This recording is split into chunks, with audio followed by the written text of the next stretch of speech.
यह केवल एक पड़ाव है, एक लंबी अनंत यात्रा का।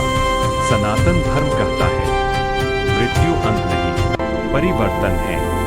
आज का आधुनिक विज्ञान अभी जिस प्रश्न से जूझ रहा है, सनातन दर्शन हजारों वर्ष पहले उसका उत्तर दे चुका था। आत्मा न जन्म लेती है न मरती है। भगवद गीता में श्री कृष्ण कहते हैं, न जायते म्रियते वा कदाचित। आत्मा न जन्म लेती है न मरती है। शरीर नष्ट होता है, पर चेतना आत्मा सदैव बनी रहती है। जैसे मनुष्य पुराने वस्त्र त्याग कर नए वस्त्र धारण करता है, वैसे ही आत्मा एक शरीर छोड़ दूसरा शरीर ग्रहण करती है। यही है पुनर्जन्म। कर्म पुनर्जन्म का वैज्ञानिक नियम। सनातन में पुनर्जन्म किसी अंधविश्वास पर नहीं, बल्कि कर्म के नियम पर आधारित है। हर विचार, हर भावना, हर कर्म एक ऊर्जा पैदा करता है। आधुनिक विज्ञान भी मानता है, तो फिर मानव कर्मों की ऊर्जा नष्ट कैसे हो सकती है? यही ऊर्जा अगले जन्म की परिस्थितियां बनाती है। आधुनिक विज्ञान क्या करता है? आज कई वैज्ञानिक और शोधकर्ता पुनर्जन्म पर गंभीर अध्ययन कर चुके हैं। डॉक्टर इयन स्टीवनसन ने 2500 से अधिक ऐसे बच्चों का अध्ययन किया जिन्हें अपने पिछले जन्म की स्पष्ट स्मृतियां थीं। कुछ बच्चों को अपने पूर्व जन्म का नाम, स्थान, मृत्यु का कारण तक याद था, और हैरानी की बात, उनकी बातें ऐतिहासिक तथ्यों से मेल खाती थीं।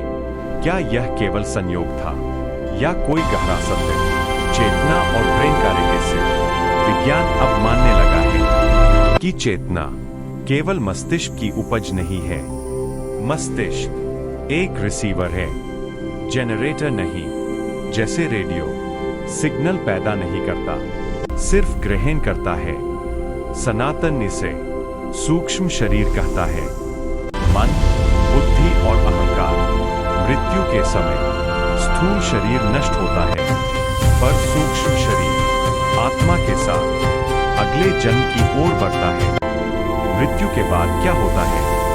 सनातन ग्रंथ कहते हैं, मृत्यु के बाद आत्मा तुरंत नया शरीर नहीं लेती। वह एक यात्रा में होती है जिसे कहते हैं यमलोक, पितृलोक या सूक्ष्म लोक। यह यात्रा आत्मा के कर्मों पर निर्भर करती है।